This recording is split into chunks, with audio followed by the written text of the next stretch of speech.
મહાનગરપાલિકાના deputy municipal commissioner BC Parmar મીડિયાના સવાલોથી ભાગ્યા હતા।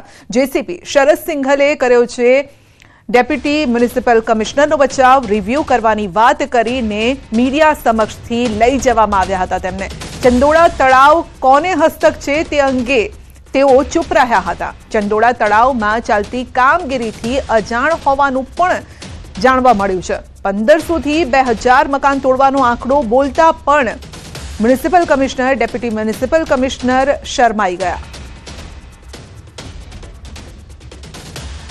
સર, આ ચંડોળા તળાવ છે એ કોની પાસે છે અત્યારે આનો કબજો? સરકારે સોંપ્યું છે, એમસીએ સ્વીકારી નથી। આપણે એ તો એને બોલવું જોઈએ।